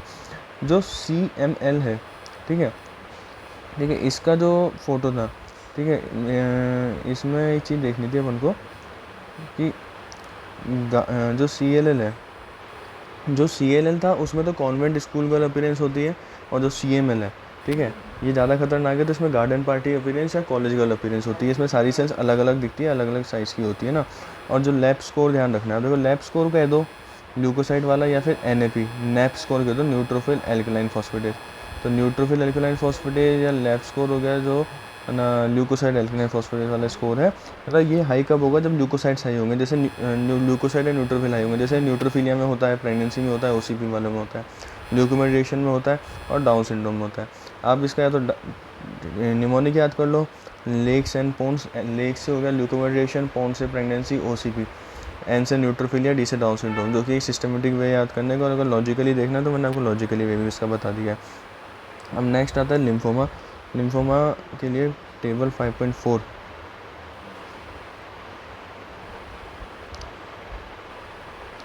देखो तो लिम्फोमा 5.4 टेबल ये रही, ठीक है। Hodgkin, non Hodgkin, classical, non classical, ये बस एक लास्ट टेबल है, इसमें वापस आने की ज़रूरत पड़ेगी नहीं यहाँ पे अपन को ना। अब देखो Hodgkin lymphoma, classical Hodgkin lymphoma की बात कर रहे हैं यहाँ पर, और नॉन क्लासिकल नीचे आएगा अभी। सबसे पहले देखते हैं क्लासिकल हॉजकिन लिम्फोमा में CD15, CD30 और PAX5, जो ये सारे पॉजिटिव होते हैं मार्कर, ठीक है। तो CD30 जो है मोस्ट सेंसिटिव और मोस्ट स्पेसिफिक है PAX5। ये जो हॉजकिन लिम्फोमास होते हैं वो एस्टेन-बायर वायरस के साथ एसोसिएशन होगा इनका, और बेस्ट प्रोग्नोसिस होगा क्लासिकल हॉजकिन लिम्फोमा का, ठीक है। देखो ये जो हॉजकिन लिम्फोमा है ये सब उसके टाइप है। क्लासिकल टाइप जो है उसमें CD15 CD30 पैक्स5 मार्कर है, पैक्स5 स्पेसिफिक है, 30 वाला सेंसिटिव है। एसोसिएशन एप्स्टेन बार वायरस के साथ बेस्ट प्रोग्नोसिस है क्लासिकल हॉजकिन लिम्फोमा का। नोडुलर स्क्लेरोसिस जो वर्ल्ड में मोस्ट कॉमन है, इसमें लेक्यूलर सेल्स देखने को मिलती है। फिर मिक्स सेलुलरिटी जो इंडिया में मोस्ट कॉमन है, ये एप्स्टेन बार वायरस और HIV दोनों के साथ एसोसिएट होगा। इसमें क्लासिकल रीड स्टेम सेल मिलती है। लिम्फोसाइटिक रिच पर्सन अकेला रह जाता है, अकेला आदमी अकेला रह जाता है तो मोनोन्यूक्लियर हो गया। लिम्फोसाइट डिप्लीटेड डिप्लीटेड यानी डेड, तो ये ममीफाइड RS सेल होगी। इसमें ये HIV के साथ एसोसिएट होता है, वर्स्ट प्रोग्नोसिस होता है इसका।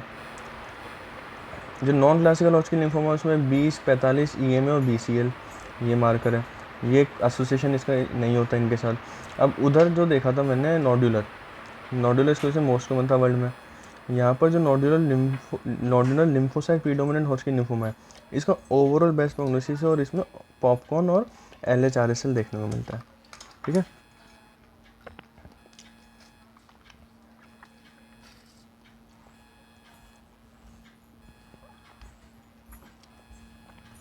अब देखते हैं क्लासिकल RS सेल में ये आंवला अपीयरेंस आती है। CD15 है पॉजिटिव है ना, CD15 पॉजिटिव है। CD30 है, 30 मोस्ट सेंसिटिव है, पैक्स5 मोस्ट स्पेसिफिक होता है। ये लेक्यूलर सेल आ गया है।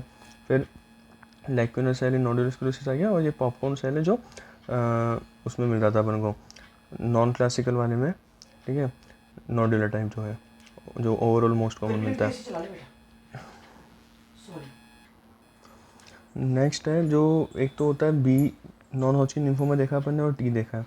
तो B में तो है ना ये 7 वाला था है ना, और T में 2 वाला था। मतलब टाइप्स हैं ये तो ना, 7 टाइप और उसके 2 टाइप्स है ना। अब क्रोमोसोम एब्नॉर्मलिटी देखते हैं इसके बाद, फिर ज़्यादा कुछ इसमें डिटेल है नहीं देखने लायक ये इस पेज के बाद।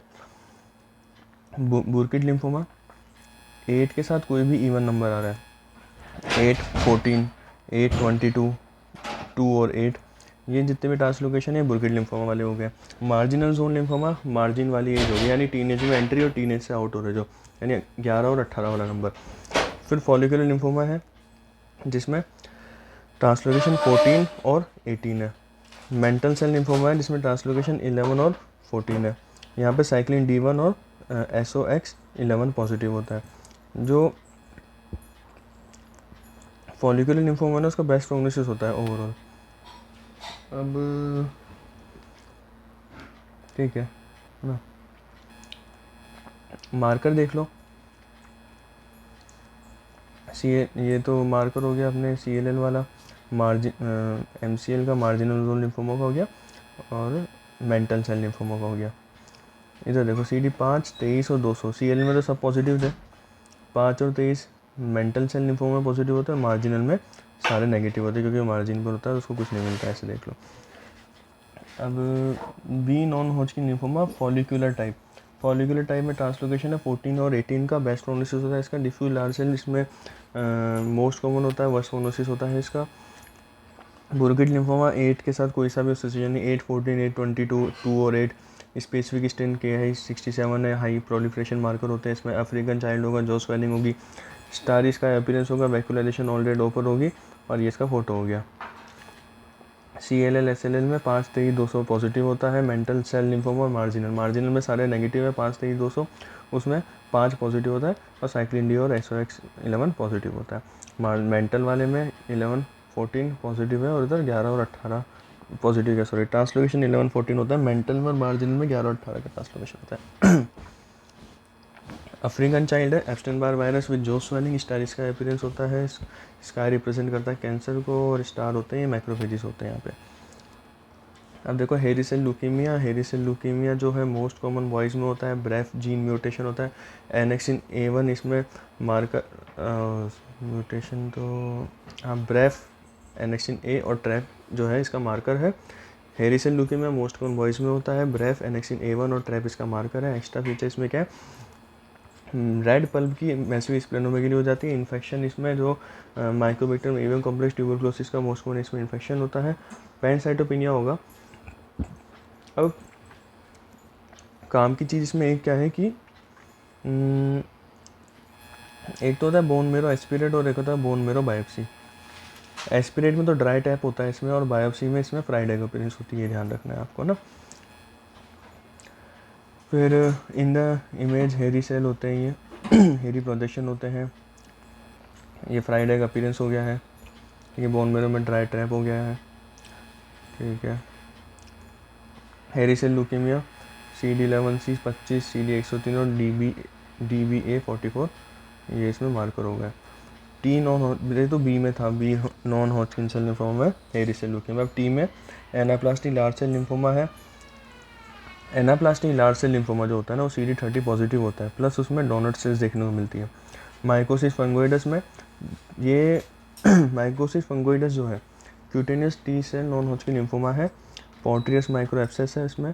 और एक होता है सीजरी सिंड्रोम, जिसमें ये अपने को, ठीक है, ये अपीयरेंस मिलती है, क्लोवर लीफ टाइप होती है थोड़ी, है ना, सेरिब्रिफॉर्म सीजरी सेल्स।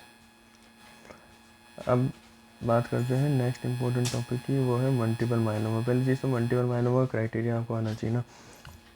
ये तो बेसिक चीज़ देख लो पहले तो, कि भाई मल्टीपल माइलोमा कैंसर है प्लाज्मा सेल का, प्लाज्मा सेल लेस देन 10% होती है, इस पर इम्यूनोग्लोबिन मोर देन 3 ग्राम पर डेल है। अब क्राइटेरिया क्या है इसमें, क्रैब स्लिम। एक तो कैल्शियम इसमें, है ना, ज़्यादा होता है, रीनल इंसफिशिएंसी होती है, एनीमिया होता है, और बोनी लाइटिक लीजन्स होते हैं। ऐसे देखो, बोनी लाइटिक लीजन इसलिए कैल्शियम बढ़ा हुआ है, एनीमिया है, और रीनल इंसफिशिएंसी है। स्लिम में देखें तो जो प्लाज्मा सेल्स है वो मोर देन 60% होती है, लाइट चेन इसमें इन्वॉल्व होती है, मोर देन 100 होती है लाइट चेन। MRM में focal lesion more than 5 mm होता है। तो क्रैब हो गया, स्लिम में प्लाज्मा सेल मोर देन 60% है, light chain involve more than 100, MRM में फोकल लीजन मोर देन 5 होता है। अब देखो इन अ प्लाज्मा सेल न्यूक्लियस, ठीक है, एक तो ये फोटो देख लिया मतलब मल्टी माइलोमा का, आप कभी भूल नहीं सकते। न्यूक्लियस जो है वो कार्टविल क्रोमेटिन शो करता है। प्लाज्मा सेल में इसमें इसेंट्रिक न्यूक्लियस देखने को मिलता है। Around the nucleus perinuclear halo होता है। इसमें ना रोलेक्स अपीयरेंस होती है, पाइल कॉइन अपीयरेंस होती है ना, रोलेक्स अपीयरेंस वो होती है रेड ब्लड सेल्स की। फिर बोन मेरो एस्पिरेट की फाइंडिंग्स देख लो। देखो एक तो होता है सेल इतना बड़ा, ये न्यूक्लियस है, सेल के जो साइटोप्लाज्म में है ना फाइंडिंग होती है। तो ऐसे देख लो जैसे एक हाँ, तो जो सेल जैसे ऐसे याद बोलो कि एक मैंगो होता है, तो मैंगो के अंदर जैसे गुठली होती है, बाहर जो पल्प होता है, तो जो पल्प वाला पार्ट है, साइटोप्लाज्म वाला पार्ट है ना, तो वहाँ तो रस होता है, रसल बॉडीज जो होती है, उससे याद करना, रस से याद करना है वो रसल बॉडी। तो इंट्रासाइटोप्लाज्मिक बॉडी का नाम है रसल बॉडी। और जो अंदर जो मेन गुठली वाला पार्ट है, ठीक है, तो डी, तो वो होती है डचर बॉडी, ठीक है, रसल बॉडी बाहर, डचर बॉडी इंट्रा न्यूक्लियर हो गई। इसमें मलबरी मोथ सेल्स होती है, फ्लेम सेल्स होती है, प्लाज्मा। बाकी हम देखो साइटोप्लाज्मिक बॉडी का नाम है रसल बॉडी, इंट्रान्यूक्लियर का डचर बॉडी है, मलबरी मॉट सेल्स हो गई, और फ्लेम सेल हो गई। ये सब composition, all this cells are composition of the antibodies. Bone marrow aspirate में आपको sheets of the plasma cells देखने को मिलेंगी बोन मेरो एस्पिरेट में, और यहाँ पे आपको गामा ग्लोबुलिन हाई मिलेगा ग्राफ में। फिर फॉर एंटीबॉडीज़ को चेक करने के लिए इलेक्ट्रोफोरेसिस टेस्ट कर सकते हैं अपन यहाँ पे। ओके, अब कुछ नहीं ना। अब देखो plasma cell leukaemia, plasma cell leukaemia, ठीक है, इसमें क्राइटेरिया क्या है कि पेरिफेरल ब्लड में मोर देन 20% प्लाज्मा सेल मिल रही है, तो प्लाज्मा सेल ल्यूकीमिया बोलते हैं उसको अपन। नॉर्मली जो प्लाज्मा सेल्स होती हैं उसमें CD45, 19, 38, CD138 और IG पॉजिटिव होता है, पर मैलिग्नेंट वाले में 45 और 19 जो इनके पेरेंटल मार्कर्स है वो इसमें नेगेटिव होते हैं, CD45 और 19 इसमें नेगेटिव होता है ना। फिर अब इसमें सबसे पहला आता है वेल्डनस्ट्रोम मैक्रोग्लोबिनेमिया। सबसे पहला आता है Waldenstrom macroglobulinaemia. It is also known as lymphoplasmacytic lymphoma. Cells जो होती है इसमें जिनमें प्रोलिफरेशन होगा वो है lymphocyte, plasma cell, mast cell. Genetic इसमें MYD88 म्यूटेशन। क्लिनिकल फीचर्स की बात करें तो सिंस IgM इसमें बढ़ा हुआ होता है, तो इसमें हाइपर विस्कोसिटी होगी, यानी कि खून इसका गाढ़ा हो जाएगा, तो ब्रेन हीमरेज, हेडेक और विजिबिलिटी प्रॉब्लम्स होगी इसके अंदर। वापस देख लो, वेल्डनस्ट्रोम मैक्रोग्लोबिनेमिया, मैक्रोग्लोबिनेमिया यानी बढ़ा हुआ है ग्लोबुलिन इसमें, IgM इसमें बढ़ा हुआ होता है, इस वजह से सिर्फ हाइपर विस्कोसिटी होती है ब्लड की, तो ब्रेन हीमरेज, हेडेक और विजिबिलिटी प्रॉब्लम होती है। फिर MYD88 इसमें म्यूटेशन होता है, lymphocyte plasma cell mast cell इसमें बड़े हुए होते हैं। देखते हैं प्रिकर्सर ऑफ द प्लेटलेट्स का नाम क्या था, मेगा केरियोसाइट, ये mother of the platelet cell होती है। फिर असेंशियल थ्रोम्बोसाइथीमिया में कौन सी सेल देखने को मिलेगी, वो होती है स्टैगहॉर्न मेगा केरियोसाइट। असेंशियल थ्रोम्बोसाइटोपेनिया में ऐसे जाना सेट, ठीक है, असेंशियल थ्रोम्बोसाइटोपेनिया में स्टैगहॉर्न मेगा केरियोसाइट। फिर ये पॉन वॉल अपीयरेंस, ठीक है, 3 बॉल्स की जैसी अपीयरेंस होती है, MDS में होती है, माइलोडिस्प्लास्टिक सिंड्रोम में होती है। क्लाउड लाइक मेगा केरियोसाइट, ठीक है, यहाँ देखो ऐसा लग रहा है क्लाउड है, कोई बादल बना हुआ है ना, तो क्लाउड लाइक मेगा केरियोसाइट किसमें मिलता है, प्राइमरी माइलोफाइब्रोसिस में मिलता है। और जो ड्वार्फ मेगा केरियोसाइट होती है, छोटी छोटी मेगा केरियोसाइट, वो क्रोनिक माइलोजीनस ल्यूकेमिया में मिलती है, ठीक है, क्रोनिक माइलोजीनस ल्यूकेमिया में। अब देखो इसमें अंतर आप खुद ही देखो, ये थोड़ा सा डल कलर है, यहाँ पे छोटा है साइज़, वहाँ पे साइज़ भी बड़ा है, तो ड्वार्फ तो किस में मिल रही है अपन को, क्रोनिक माइलोजीनस ल्यूकेमिया में। और जो क्लाउड वाली है, क्लाउड वाली किस में मिल रही है, प्राइमरी माइलोफाइब्रोसिस में।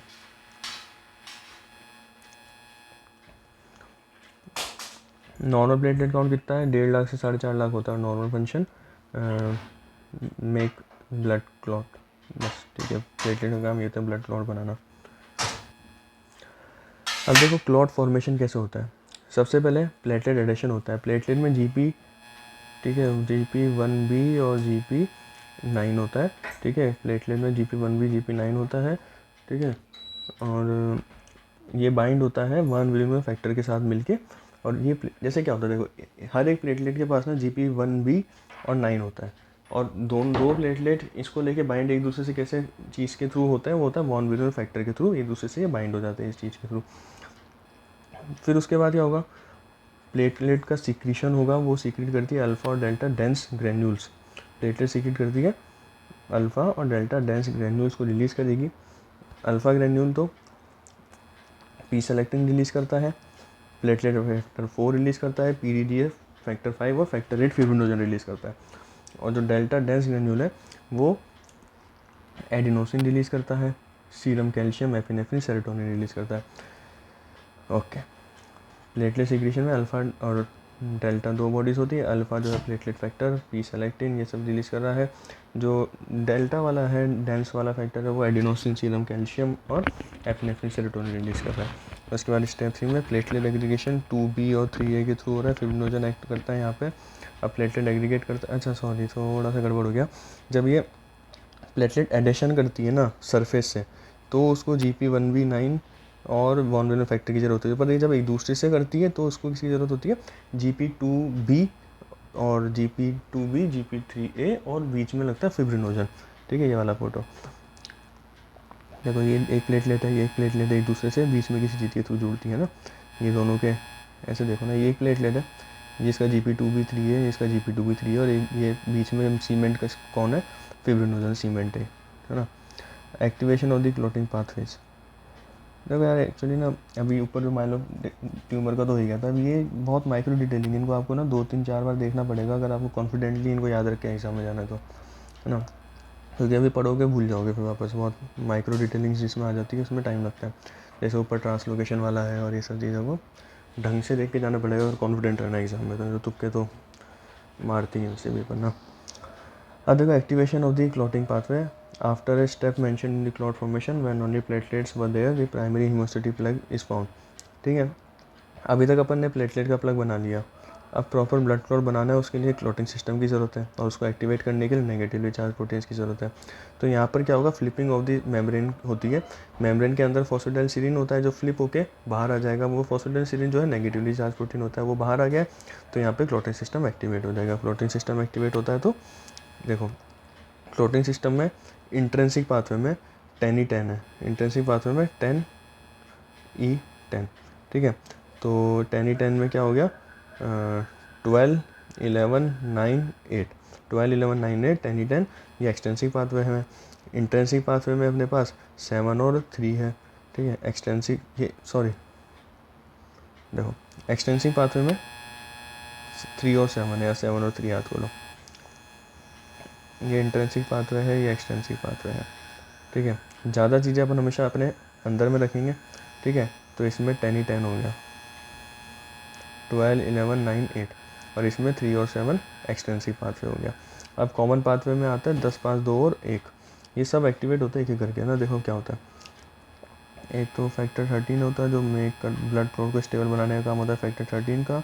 कैल्शियम के जो यूज़ में आते हैं ये फैक्टर, विटामिन के वाले 2, 7, 9, 10, ऐसे ध्यान रखो। 2 + 7 कितना है 9, तो 2, 7, 9 और 10। ओके, ये विटामिन के वाले फैक्टर्स हो गए। अभी टेस्ट देखो, ब्लीडिंग टाइम जो होता है, ठीक है, वो मेज़र करता है, मतलब वो मेज़र एक तरीके से प्लेटलेट कितनी है आपके पास, वो सही काम करेगा। तो bleeding time normally 2 to 9 minutes का होता है, वो प्लेटलेट्स का मेज़र होता है। क्लॉटिंग टाइम 8 to 15 मिनट्स का होता है। प्रोथ्रोम्बिन 11 to 16 सेकेंड्स का है, ठीक है। पीटी और एपीटीटी ऐसे जान लो, पेट, ठीक है। तो पीटी एक्सटर्नल पाथवे का है, एक्सटर्नल पाथवे में अपने पास 3 और 7 है, और एपीटीटी इंटरनल पाथवे है, इसमें 10 ही 10, ठीक है। थ्रोम्बिन टाइम मेजर करता है फिब्रिनोजन को, और urea clot solubility test F13 लो कार्ड फैक्टर करता है यूरिया क्लोट सोल्युबिलिटी टेस्ट में से। फिर प्लेटलेट डिफेक्ट्स, GP1B9 डिफेक्ट है, तो इसमें बर्नाल सोलियर सिंड्रोम होता है, जाइंट प्लेटलेट्स होती है। GP2B3 डिफेक्ट है, यहाँ पे ग्लेंसमैन थ्रोम्बस्थेनिया होता है। अल्फा ग्रेनुलर डिफेक्ट है, उसमें उधर ग्रे प्लेटलेट सिंड्रोम होता है। और डेल्टा ग्रेनुलर डिफेक्ट है, उधर हर्मेंस की पुडलक सिंड्रोम होता है। मेन ये दोनों याद रखो, है ना। GP2B9 है बर्नाल सोलियर, और 2B3 ए ग्लेंसमैन थ्रोम्बस्थेनिया।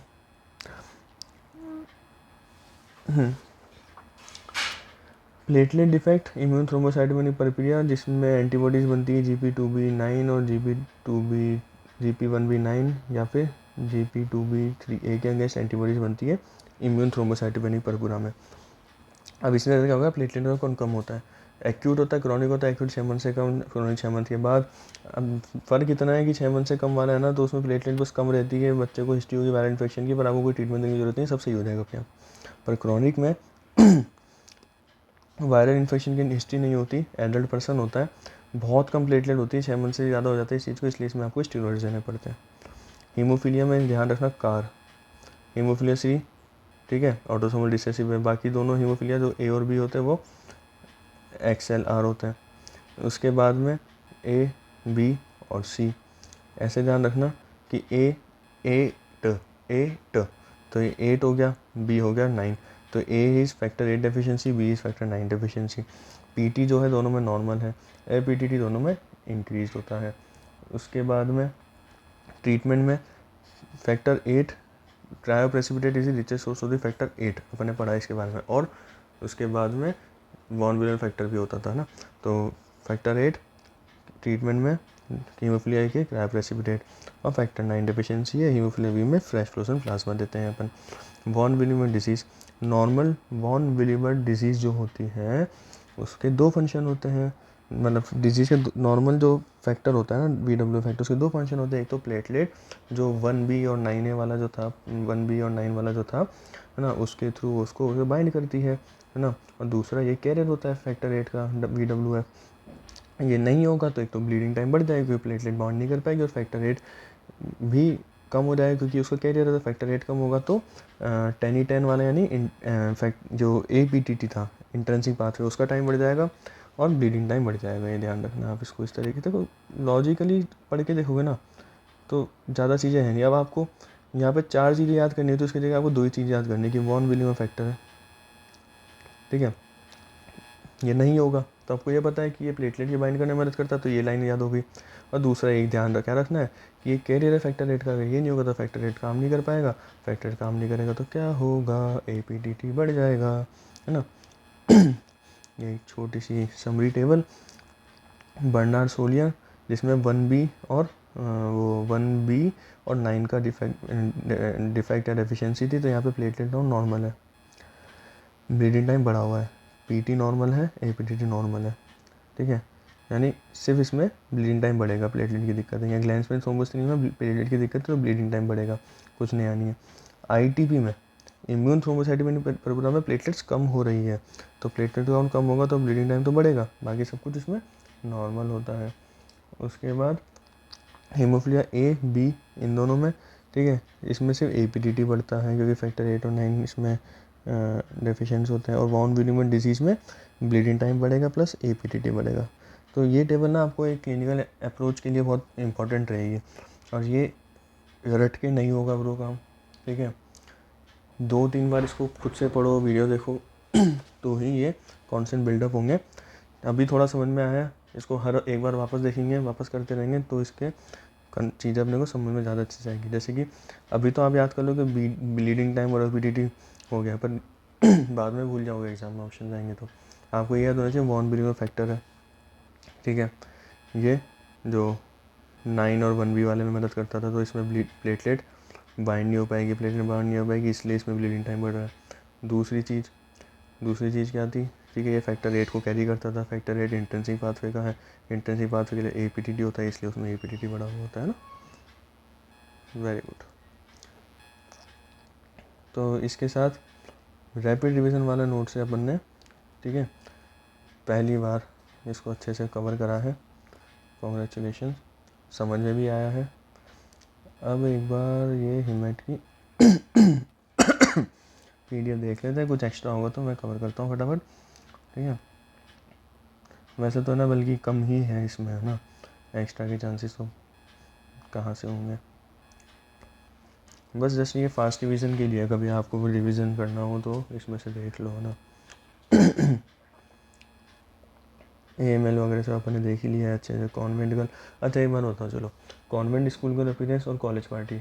College girl appearance, college girl तो ना CML, कॉन्वेंट गर्ल जो है वो CLL में होती है ना, ये CLL ले रहा, ठीक है। इसमें सेम होती है, तो इसमें स्कूल गर्ल मतलब स्कूल वाले हो गए, है ना, और कॉलेज वाली लड़कियाँ CML में। ये सेम टेबल सब मैंने देख ही लिया है। रसल बॉडी इंट्रासाइटोप्लाज्मिक होती है ना, डचर इंटरन्यूक्लियर होती है। ब्लड ग्रुप में अपन को ब्लड टेस्ट कराना है, आज पता ही नहीं क्या ब्लड ग्रुप होता है, कराएंगे, ठीक है। ये एक लैब वाली चीज़ें हैं तो इनको भी देखना पड़ेगा। आओ देखते हैं। क्लॉटिंग डिफेक्ट ये अपन ने देख लिया वैसे तो ना। यहाँ से देखते हैं, ब्लड ग्रुप टेस्टिंग है इसमें, और क्या नई चीज़ है। Apheresis machine, needle whole blood mother component bag, anticoagulant, देखो ये ACD होता है 3 वीक के लिए, CPD 3 वीक के लिए, CPDA 5 वीक के लिए, CPSAGM 6 वीक के लिए। ये अपन को कोई क्वेश्चन लगाएंगे सर्जरी से ना, नोट्स में अच्छे से लिख लेंगे, क्योंकि ये अगर मैम खुद पढ़ाती है अपन को तो समझ में आता है। ये तो हौच पौच हो रहा है बहुत ज़्यादा ना। वैक्यूटेनर, जैसे ये देख लो, पर्ली वाइट वैक्यूटेनर P से PCR के लिए होता है। Royal blue vacutainer trace element के लिए होता है। ये लेवेंडर पर्पल तो अपन CBC वगैरह के लिए यूज़ करते ही हैं, ठीक है। फिर 10 वाला है T से 10 लीड पॉइजनिंग के लिए। पिंक जो है ब्लड बैंक्स के लिए होता है, क्रॉस मैचिंग चेक करने के लिए। ग्रे जो है ग्लूकोज के लिए होता है। ग्रीन जो है हरा, ग्रीन मीन्स हरा कलर, हरा इज हेपेरिन, ठीक है। और ABG और इन सब चीज़ों के लिए हो गया। और